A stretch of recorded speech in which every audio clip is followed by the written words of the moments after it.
दोस्तों, मुझे तकरीबन तकरीबन इस दिसंबर में 28 साल हो जाएँगे पत्रकारिता करते हुए। और पत्रकारिता यूट्यूब तो अभी मैंने 4-5 साल से शुरू किया है, 3-4 साल से। उससे पहले मैं चैनल्स में काम किया। शुरू में 6 महीने अखबार में काम किया, बाकी मैंने शुरू से लेके उस वक़्त से मैं टीवी मीडिया में काम कर रहा हूँ, जिस वक़्त भारत में एक भी प्राइवेट चैनल नहीं था। सिर्फ़ ज़ी टीवी पे शाम को बुलेटिन 10 बजे आया करता था। उस वक़्त से मैं टीवी इंडस्ट्री में काम कर रहा हूँ, टेलीविज़न न्यूज़ में।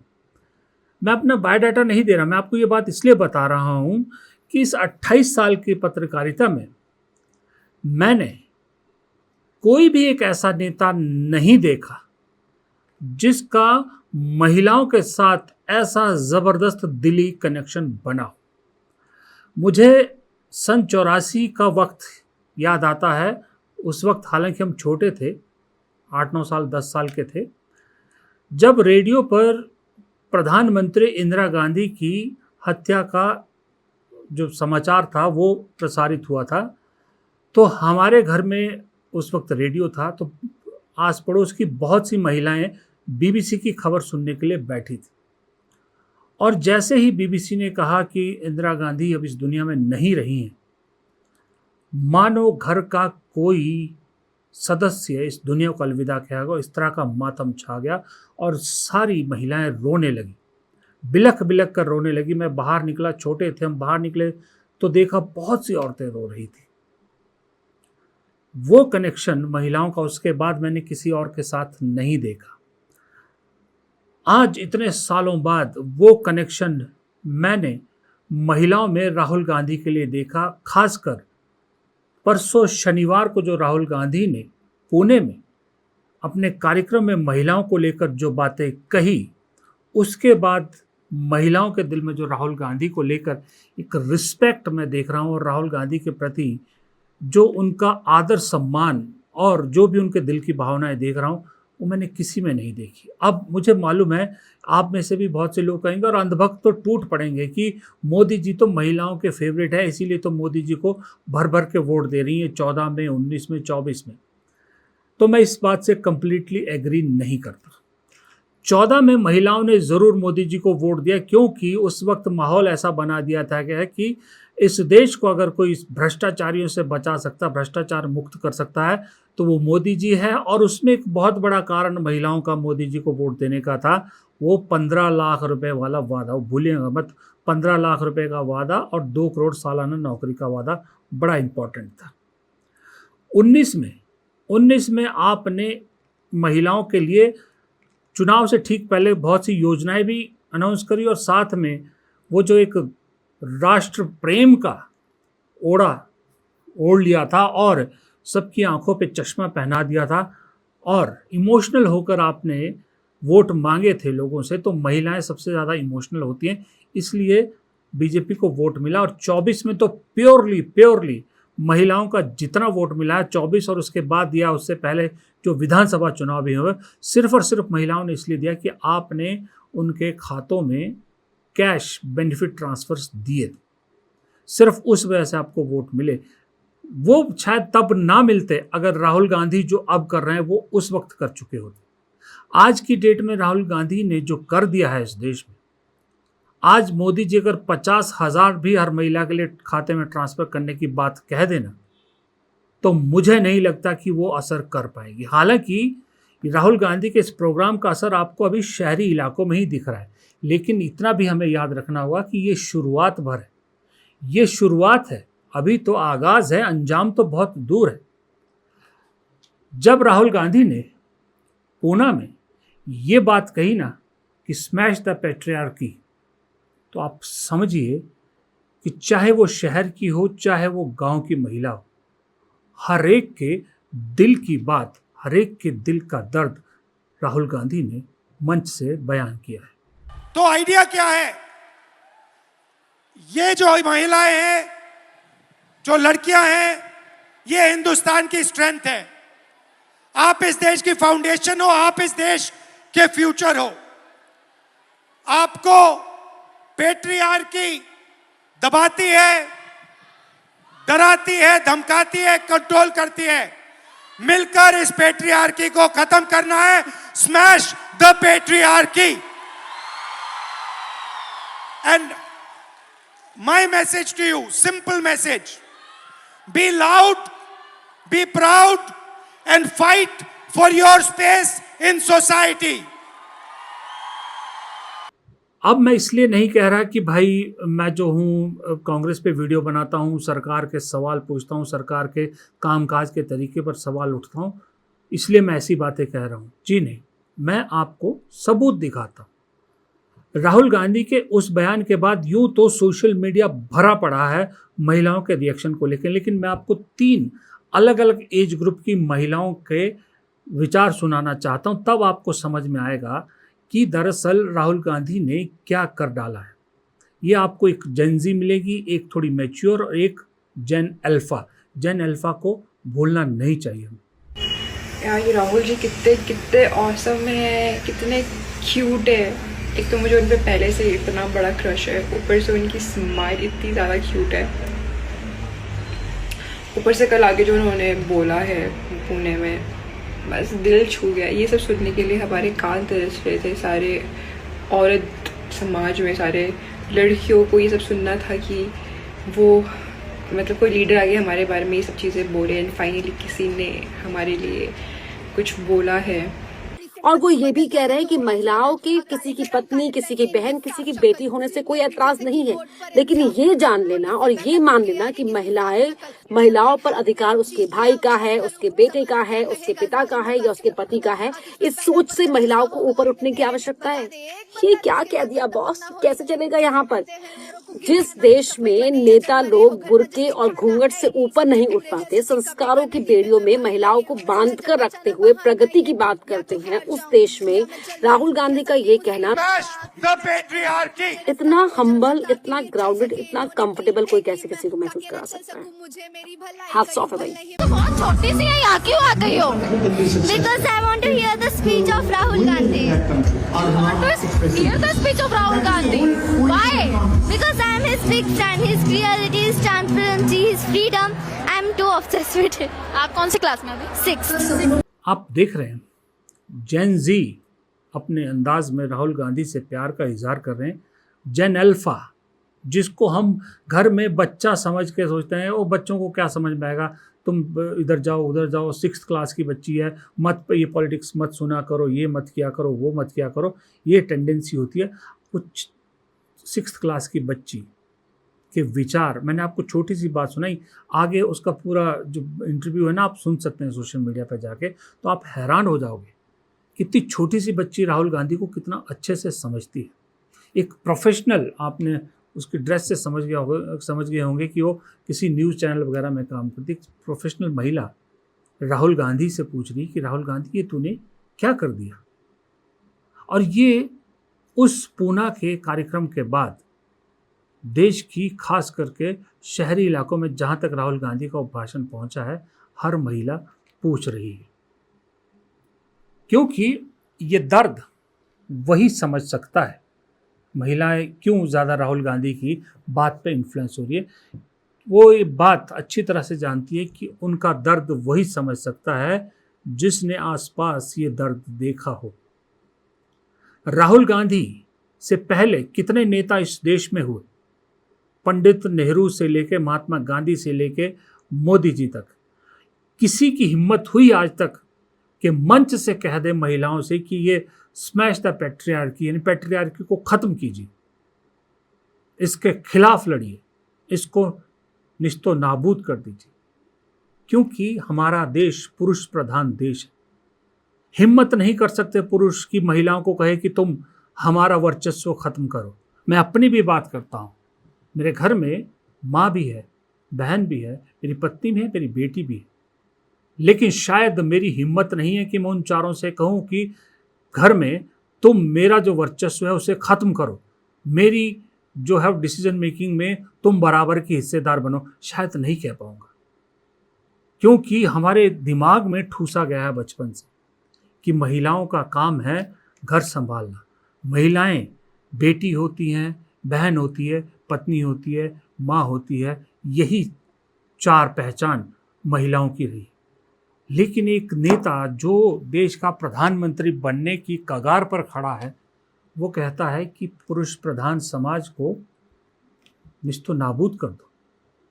वो इसलिए कह पाता है कि उसने अपने घर में बचपन से देखा, पहले अपनी दादी को देखा कि किस तरह से एक महिला ने इस पुरुष प्रधान समाज से लड़कर ना सिर्फ देश की प्रधानमंत्री बनी, ना सिर्फ वो काम किया जिसके लिए उन्हें अटल बिहारी वाजपेयी को भी दुर्गा कहना पड़ा, जिसकी वजह से दुनिया उन्हें आयरन लेडी कहती है। ना सिर्फ वो इतनी मजबूत बनी, बल्कि इस पूरे पुरुष प्रधान समाज को दिखा भी दिया कि महिला पुरुषों से ज़्यादा ताकतवर होती है और कड़े फैसले लेने में भी उनसे कहीं आगे होती। फिर राहुल गांधी ने देखा अपनी माँ को कि एक दूसरे देश से आई महिला किस तरह से पहले तो इस देश को अपनाती है, इसके रीति रिवाज को अपनाती है, अपना सब कुछ छोड़ के यहाँ पर बसती है, फिर भरी जवानी में पति का साया सिर पर से उठ जाता है। और हिंदुस्तान का समाज आज जितना फॉरवर्ड है उतना नहीं था उस वक्त। एक विधवा औरत के लिए कितना मुश्किल होता है 2 बच्चों को पालना। सोनिया गांधी ने ना सिर्फ उन 2 बच्चों को पाला, बल्कि अपने ससुराल की विरासत को भी संभाला और अकेले बाहर भी लड़ी, बच्चों के लिए लड़ी, और पार्टी में कुछ घाघ बैठे थे उनसे लड़कर अपने आप को खड़ा भी किया और पार्टी को जिंदा भी किया और सत्ता तक पहुंचाया। और जब मलाई खाने का वक्त आया, यानी इनाम मिल रहा था प्रधानमंत्री की कुर्सी, तो उन्होंने अपनी देशभक्ति दिखाई और प्रधानमंत्री की कुर्सी को नकार दिया। फिर राहुल गांधी देखते हैं अपनी बहन को कि कैसे पिछले 14 साल से राहुल गांधी एक पूरे सिस्टम के निशाने पर हैं। हजारों करोड़ रुपया सिर्फ इस बात पे लगाया गया है कि राहुल गांधी को डिफेम करो। अपनी पार्टी के लिए राहुल गांधी ने सुबह देखी ना शाम देखी, दिन देखा ना रात देखी, जो बन पड़ा वो किया। पूरे देश में इकलौती आवाज राहुल गांधी था जो प्रधानमंत्री मोदी पर कड़े हमले कर रहा था, अमित शाह पर कड़े हमले कर रहा था और उनके दोस्तों पर सवाल उठा रहा था। इन सब पे मिलाकर खुद की पार्टी ने राहुल गांधी का साथ नहीं दिया। उसके बावजूद वो आदमी थका नहीं। एक बार मायूस जरूर हुआ जब 2019 में किसी ने उसका साथ नहीं दिया और पार्टी बुरी तरह से हार गई, खुद भी हार गए। तो उस दुखी मन से उन्होंने अध्यक्ष पद की कुर्सी छोड़ दी, लेकिन फिर अपने आप को समेटा और फिर कहा नहीं, इस पार्टी को मुझे ही बचाना है। इस सारे दौर में राहुल गांधी ने देखा कि उसका साथ सिर्फ एक शख्सियत ने दिया, वो थी उनकी बहन प्रियंका गांधी। माँ सोनिया गांधी स्वास्थ्य की वजह से एक्टिवली राजनीति नहीं कर पा रही थी, लेकिन बहन कंधे से कंधा मिलाकर साथ खड़ी रही। वो अकेली प्रियंका गांधी थी जिसने भरी CWC में कहा था कि मेरे भाई का किसी ने 2019 में साथ नहीं दिया, अकेला छोड़ दिया था। कितनी ताकतवर महिला है, कितनी आत्मबल से भरपूर महिला है प्रियंका गांधी। जिस शख्स के जिंदगी में 3 इतनी शक्तिशाली महिलाएं हों, वो जानता है कि महिलाओं में पुरुष समाज से लड़ने का कितना बड़ा मादा है। इसलिए वो मंच से कह पाता है कि स्मैश द पैट्रियार्की। इसलिए वो कह पाता है। प्रधानमंत्री मोदी हर बात पे अपनी माँ को बीच में ले आते हैं। वो इस दुनिया में नहीं है, हमारी तरफ से उनको सादर नमन है।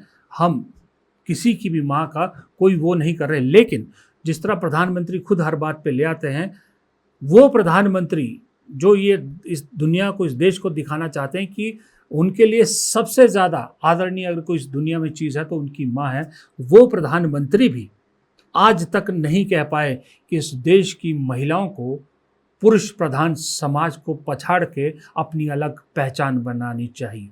ये प्रधानमंत्री आज तक नहीं कह पाए। लेकिन उस आदमी ने कहा जो ये जानता था कि जो मैं ये बात कह रहा हूं, इस बात से पूरे देश की राजनीति हिल जाएगी, पूरा सिस्टम हिल जाएगा, लेकिन इसका पॉजिटिव इम्पैक्ट होगा इसकी कोई गारंटी नहीं थी, क्योंकि 19, 14 और 24 जिन महिलाओं के लिए राहुल गांधी इतनी बड़ी बात कहने वाली थी, उन्होंने राहुल का साथ नहीं दिया था। उन्होंने मोदी जी का साथ दिया। उसके बावजूद उस शख्स ने हिम्मत की और स्टेज से वो बात कही। असर देखिए, कहते हैं ना सच्चे के साथ ऊपर वाला होता है। अगर आप ईमानदारी से कोई काम करते हो तो उसका फल हमेशा अच्छा ही होता है। और राहुल गांधी के साथ यही हुआ कि दिल से बात कही और दिल से कही हुई बात दिल तक पहुंची है और असर उसका दिख रहा है। असर क्लियरली दिखने लगा है कि आज महिलाओं में राहुल गांधी के बयान का, राहुल गांधी के उस शो का जिक्र हर प्लेटफॉर्म पर हो रहा है। इतना ही नहीं, अब तो राहुल गांधी के स्टाइल पे, राहुल गांधी की लुक्स पे, राहुल गांधी की पढ़ाई लिखाई पे, राहुल गांधी की डिग्री पे, सब चीज़ों पे पॉजिटिव चीज़ें दिख रही है। वो महिलाएं जो कभी राहुल गांधी के बारे में कहते थी कि मोदी नहीं तो कौन, आज वो भी कह रही हैं कि पढ़ा लिखे नेता में और एक कम पढ़े लिखे नेता में क्या फ़र्क होता है, ये राहुल गांधी ने दिखा दिया। पूरे महिला वर्ग को दिखा दिया, बल्कि पूरे देश को दिखा दिया। असर देखिए, मैं आपको छोटी छोटी क्लिप्स का असर बताता हूँ कि वक्त, दौर, समय कैसे बदल रहा है, चीज़ें कैसे बदलती हैं। कल क्या था, आज क्या है। आपके सामने देखिए, मैं आपको दिखाता हूँ कि कल क्या था। कल जो कहता था, अंधभक्त जो कहते थे कि अमेरिका और भारत में कोई कंपैरिजन नहीं है, वो आज क्या कह रहे हैं। और जो कल प्रधानमंत्री कहते थे कौन राहुल, आज उनको वक्त बदलने के साथ क्या जवाब मिला। ये दो छोटे छोटे वीडियो देखिए।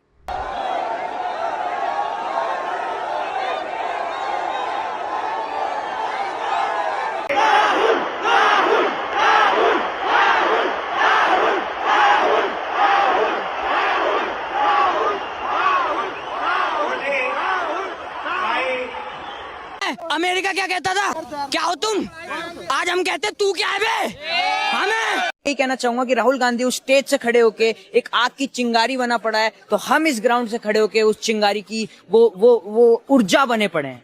तो मैं एट द एंड यही कहूंगा कि इस देश को एक बदलाव की जरूरत है और वो बदलाव हम और आप मिलकर लाके रहेंगे। वक्त बदलने के साथ और क्या चीज़ें बदल रही है, ये दो तीन चीज़ें और मैं आपको तस्वीरें दिखाता हूँ। देखिए, पहले क्या था,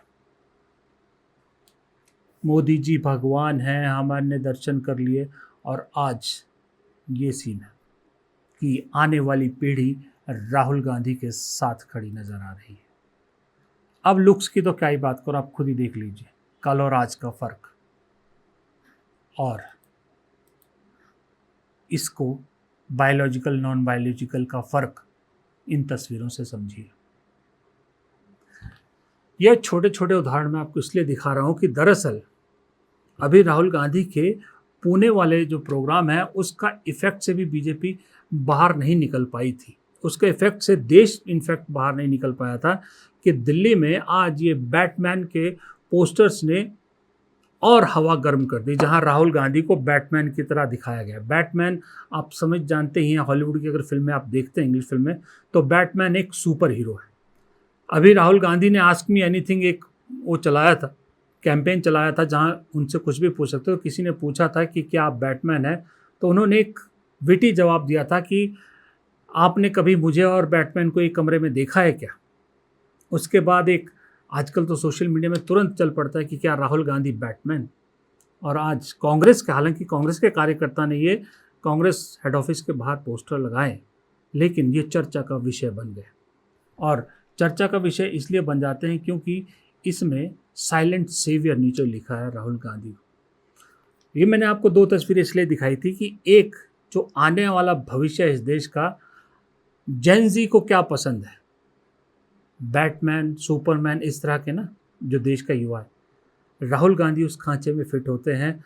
और दूसरी तरफ वो जो अंधभक्तों की एक फौज है, उनमें मोदी जी को वो दिखता है जो पॉसिबल ही नहीं है, यानी मोदी जी को भगवान से भी ऊपर का दर्जा देते हैं। ये फ़र्क पढ़े लिखे और कम पढ़े लिखों का फ़र्क सिर्फ टॉप पे नहीं है, नीचे फॉलोअर्स में भी फ़र्क साफ दिखता है कि पढ़ाई ज़िंदगी में कितनी ज़रूरी है। दरअसल माशाअल्लाह ज़ख्म पूना से मिले, उस पर नमक छिड़क दिया बैटमैन के पोस्टर ने, और उस पर सबसे बड़ा नमक छिड़का नीति आयोग की इस रिपोर्ट में, जिसमें नीति आयोग कह रहा है कि देश में 8.7 करोड़ युवा ऐसे हैं जो ना पढ़ाई कर रहे हैं, न जो ना काम कर रहे हैं, यानी कंप्लीट वेले हैं। पंजाबी में एक शब्द है वेले,